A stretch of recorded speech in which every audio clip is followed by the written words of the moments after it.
What is up, Karma Nation? Welcome into the Thursday, December 31st edition of our NBA podcast. I am your host, Bales. As you can see, the video is not working, so we got a nice picture of John Wall for you guys to look at, and I am with Joey today. It's not Ben. We don't have James on, but Joey is going to be a new face that is joining the NBA podcast basically weekly, so get used to it. How are you doing today, Joey? Doing pretty well. Excited for nice all-day games of slates for NBA. So should be a fun 10 hours of just watching basketball. Yeah, the games start early, but for the podcast, we're going to specifically be looking at DraftKings 5 game slate and obviously, the last slate of 2020. And then we'll ring in the new year tomorrow with Ben and myself, most likely on the podcast for 2021. But we can really just dive right into the slate. We have 5 games. We were talking about it beforehand. They really didn't look overly appealing. You have Houston, Sacramento, which should be a really solid game. And you have other games that are going to be solid games in terms of real life basketball, but not really great for fantasy. But we can start at point guard here. In the upper tier, let's just say 7,000 plus. What players are you really looking at here for cash games? For cash, I'm probably going to be avoiding paying up for point guard. Most likely, I'm going to be leaning towards Shea as my highest price guy I want to pay up for. With Wall and Cousins coming, I don't know if Harden can pay off that 11K salary. He's fine for GPPs, but I don't know if I can trust him. His usage should be fine, and he should be able to get around 50, but on a small slate, I'm willing to. I don't play a lot of cash on these small slates, so I'm willing to take the risk in fading him and Cousins and Simmons in a low total game. If he gets me 40, that's really not 5x either. So most likely looking down at Shea Gilgeous-Alexander. He has a huge usage rate. He's going to be amazing this year. I could see him getting around 9K towards mid-season. He's consistently getting you 40 points at 1,000 less than Ben Simmons. So I don't really see reason to pay up for Ben Simmons. So I'm going to look at Shea Gilgeous-Alexander and even De'Aaron Fox. De'Aaron Fox has a really good chance of being one of the highest scoring point guards on the slate. Highest total in the on the slate, 231, I believe, for that Rockets Kings matchup. So I want to get some usage out of that game, but I don't want to pay all the way up for Harden, so I'm most likely going to be looking at Fox and Shea, Gilgeous-Alexander to pay up for in my cash games, and maybe even looking down at John Wall. He's all the way down at 7,000. Should be able to get his 30-plus minutes unless we hear otherwise. So he's another guy I'll be looking at for cash. But other than that, those are probably my main 3 cash point guards unless we get some injury news or minutes limit news. But those are probably what I'm looking at. Yeah, I actually like paying up a point guard for cash, but I think this is a pretty obvious value spot where there's not too much value on the slate. But for me, James Harden is cash playable. I know a lot of people are worried about Wall and Cousins stealing his usage. I don't honestly think that Cousins gets that many minutes, and I don't think that Harden's a guy that is really going to get his usage taken too much from Wall. I think it was sitting right around like 34% in the couple of games without them. So I don't think it's going to drop too much from that. So 11,000, I'm fine with it because there's only 5 games. My number one option is also Gilgeous-Alexander.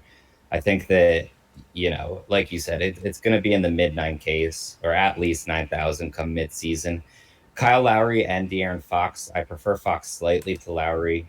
Either one of them I do think is fine for cash. And then you talked about John Wall. I have him as more of a tournament option just because I think there's some inherent risk with him not actually playing in a regular season game since late 2018. But at 7,100, it's just kind of ridiculous because if he's going to get his 30 minutes, we already know that other guys can score well with Harden on the floor. And if you look back, John Wall was in the mid 8Ks. He actually was really close to 10,000 on the one of his last slates before he got hurt. And I believe he dropped almost 80 fantasy points right before his injury, like 5 games or Jeez. something. Which don't get me wrong, like he's not going to do because he's not the focal point of Houston like he was Washington, but at the Yeah. same time, he's 7,100 now. He doesn't need to drop 80 fantasy points. That's crazy. So I really like Wall. I just don't necessarily know if I'm willing to go there in cash when you can just go up 1,000 more and get Gilgeous Alexander.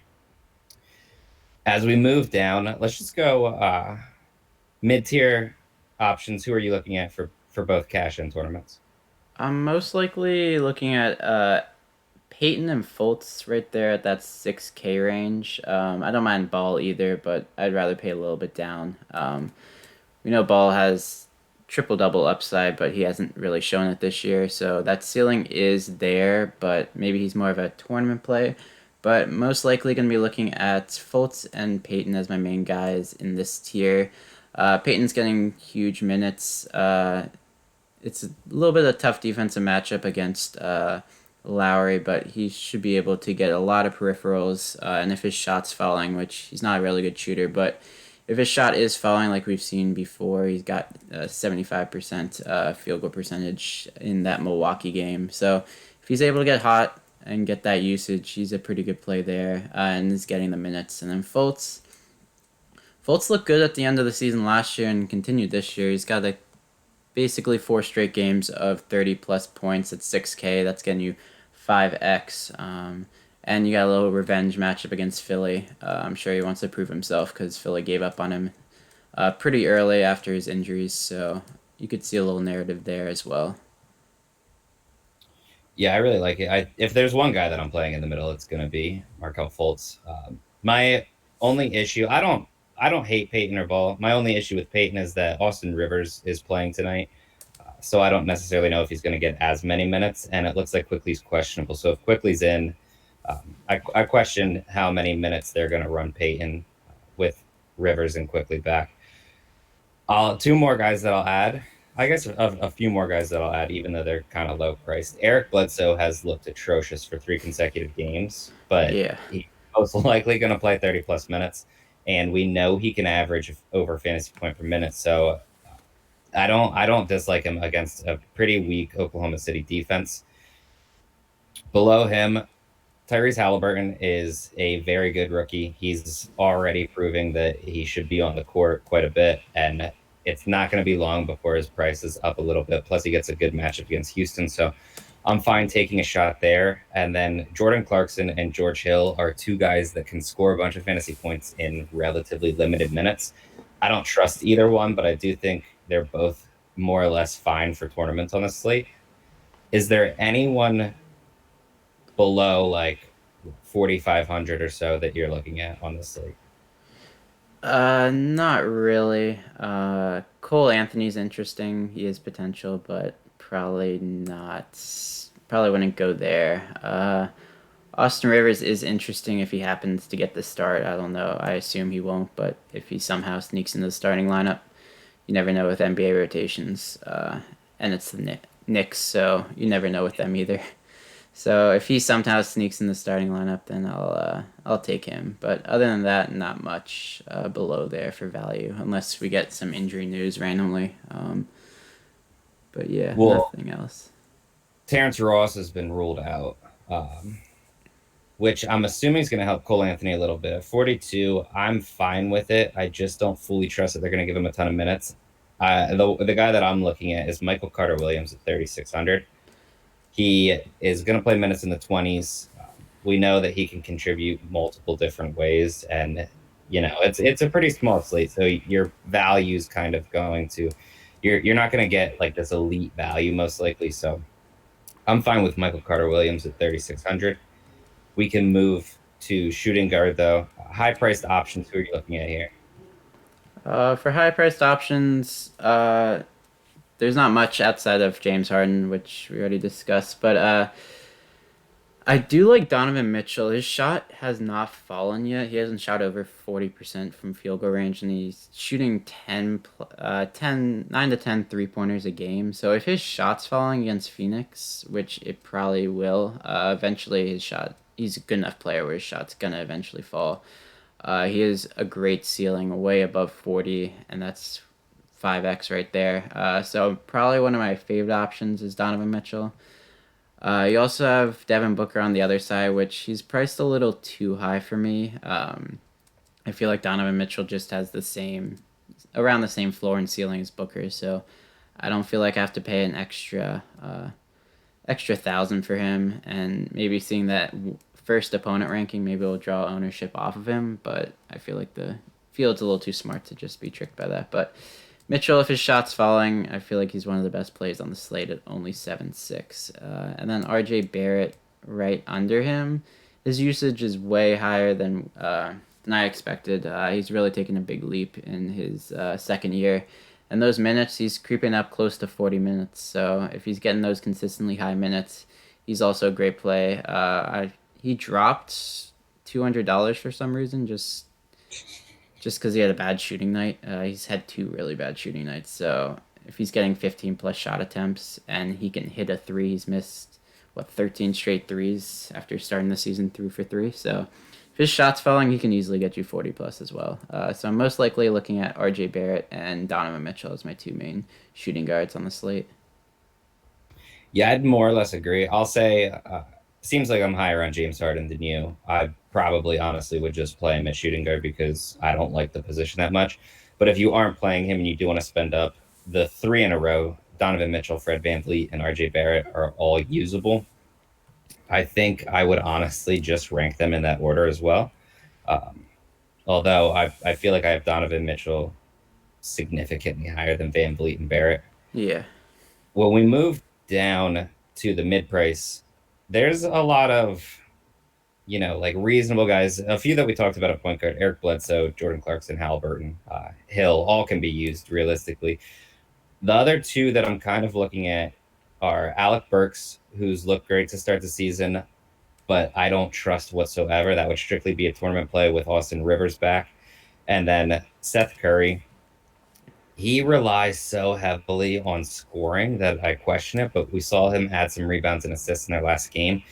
I don't necessarily love the matchup against Orlando, and I'll probably not be using a guy that solely plays shooting guard here in the mid tier. But is there anyone else you're looking at in like the mid tier price range? Yeah, Seth Curry is interesting if his shot's falling, but yeah, he's all scoring dependent. But on a 5 game slate, he's worth a shot. I probably wouldn't have touched him in a normal slate with this low game total. It's probably gonna be a defensive battle with Philly and Orlando. So normally I completely fade that game, but on a small slate, I'll take a shot on him. And then I don't know if it's considered mid tier, but George Hill right there at 4.7. Yeah. 2 straight games of 30 plus fantasy points. He's just getting a good amount of minutes, so he's definitely a good play there. I might throw him in one of my cash lines. I don't think there's any injury. Was there any injury news that was making him No, not get those not that I've. minutes? So they just don't feel like pricing him up, I guess. Yeah, pretty much. Well, his minutes are like I don't. I feel like people kind of expect him to play 30 plus, and he's not getting that. But he's just been super efficient.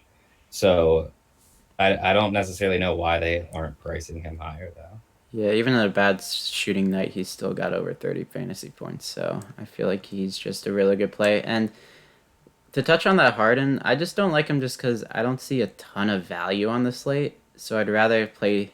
You can go stars and scrubs if you can find some value, but these mid price guys, like below 8K, just seem like they're in great spots. That's why I'm probably going to lean fading Harding. Just because if he does bust, I get way above the field if he's high ownership. But there's always that risk where he drops 80 fantasy points, especially in the highest total game. But I'm willing to take the chance on a small slate. Yeah, I agree that there's not much value. Is there anyone super cheap at shooting guard that you're even considering? They priced up Reggie Bullock, so I've been playing him, but since he's now 4.6 above 4K, I don't want to touch him. Because yeah, if his shot's falling, he's good, but if not, he's just useless. But other than that, probably not. I don't see a ton of value below 4K that I want to play. Because I I'll just love say the that. mid tier much more than a lot of times we do stars and scrubs, which we might see later on with injury news randomly. But I'm looking at the mid tier mostly for my builds. Yeah, I pretty much agree. The one guy that pops a little on models is Danny Green at 3,700. He's supposed to play minutes in the high 20s. And on this type of slate, if you're going to go stars and scrubs, you're just kind of going to play guys that are going to get minutes that, don't do that much for fantasy and hope that they have a night. Yeah, and I'm not, you're not Korkmaz really. is out, so they might need a 3-point shooter in there to help them out. My problem is, it's Danny Green. It's like I just don't Yeah, want to play it, I honestly. hate trusting him. If he goes 4 for 4 from 3-point range, I'll live with it. But yeah, I can't take the risk. That's how I feel. So moving to small forward, is there anyone that's priced up that you're really considering on the slate? There's not like too many guys that are even above 7,000, honestly, or 6,000. Yeah, is Dort gonna be on Brandon Ingram? If, Um, it would make the most sense to me, but I don't 100% know. I yeah, would guess, yeah, he probably is. if he is, I'll probably be fading Brandon Ingram. Dort's just an amazing defender. He shut down so many people. So I'll probably be avoiding him. If I do see, I have to look into that, see if he is guarding him. If he is, I'll probably avoid him. But if he isn't, I'll probably be on Brandon Ingram. He's averaging 45 fantasy points. He's coming off his worst fantasy point performance of this season, just because Phoenix has been pretty good defensively. And yeah, he has that 50, 60 point ceiling that he can get you. And you can slide RJ Barrett into the small forward role, which I'm probably going to end up doing. But Tobias Harris, he always has that ceiling, small slate against Orlando. So I always like a good revenge, even though he hasn't been in Orlando for a while. um, but I always like looking at that. And I guess the NBA is full of revenge now, just because everyone switches teams all the time. Yeah. But Miles Bridges is interesting. He's more a defensive player, but defensive stats can, if he has a ceiling defensive stat game, he can, especially on FanDuel. We're more looking at DraftKings, but defensive stats can put him over the top for a ceiling game against Utah. But other than that, not much I want to pay up for. I'll probably end up playing RJ Barrett in my small forward role. Yeah, I'm fine with Barrett. If there's one guy that I'm paying up for here, probably at this position, it would be Brandon Ingram. I get what you're saying about Dort, and I am concerned. But again, 5 games, and you're gonna have to find something somewhere. And he's only coming off of the bad game because they got blown out. Yeah, So yeah, he only played 28 minutes instead of his normal 35 plus. In the mid tier, though, I mean, there's a lot of very reasonable options that I feel like make really good plays. At 5,800, you have OG Anunoby. Bojan Bogdanovic at 5,800 as well. I really like against Utah. Darius Baisley at 57. He's coming off of a bad game, but he just was super inefficient from the yeah, we've field. been playing a ton of Baisley at Karma. He's been like every single lineup every time. Yeah, it's just way too cheap. And the Yeah, same can really be said for Harrison Barnes, especially against Houston. 30 plus in 3 of his 4. He's only 5,400. Uh, I think I honestly probably hit most guys in the mid tier. Is there anyone else that you're looking at there? maybe Harrison Barnes, just because it's a high total, but probably other than that, not really.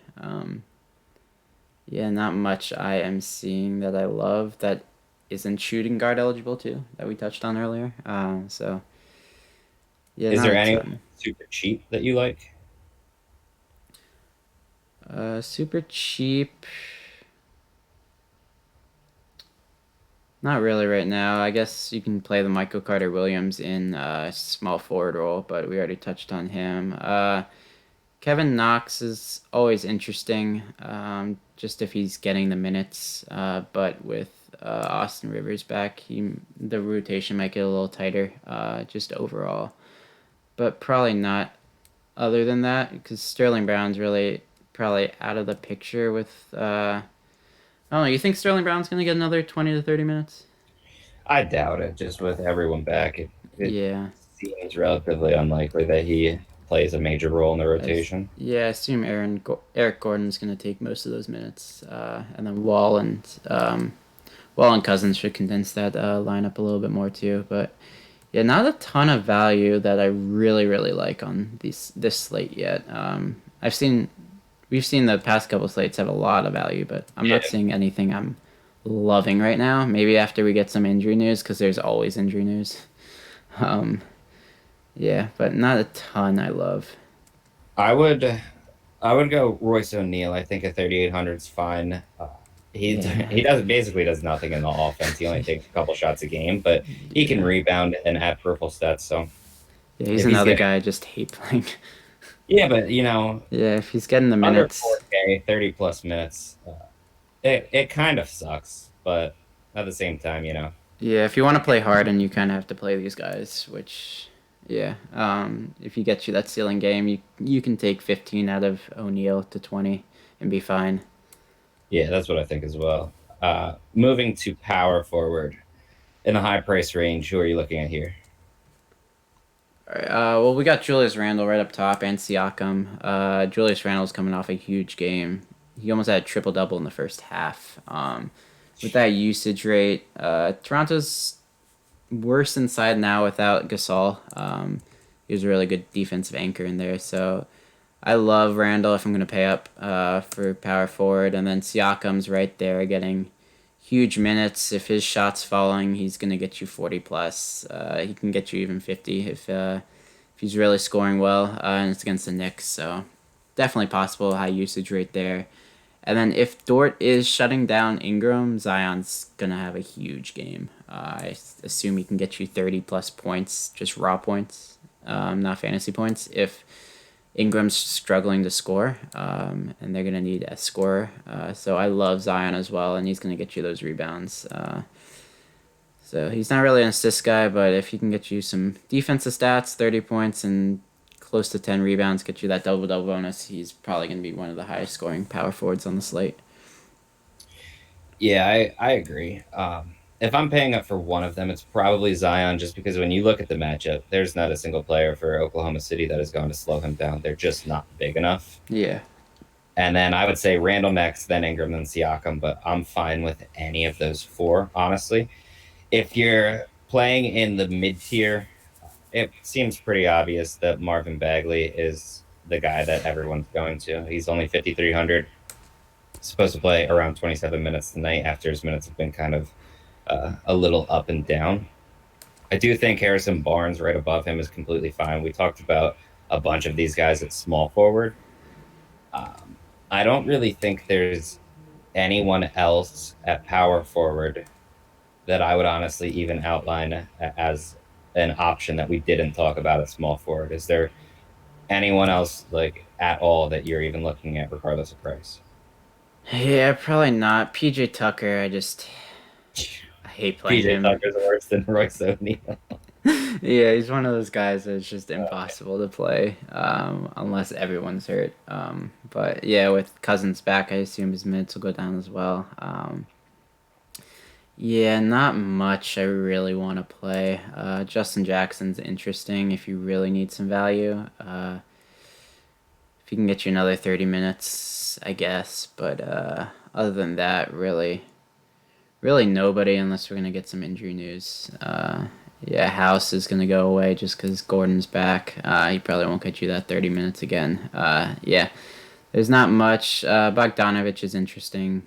He's getting you 30 minutes. He's a great scorer. So if he's able to put up points against Phoenix, if Mitchell's struggling again, I assume they would have to lean on Bojan. But other than that, not much I really want to play. Moving to center.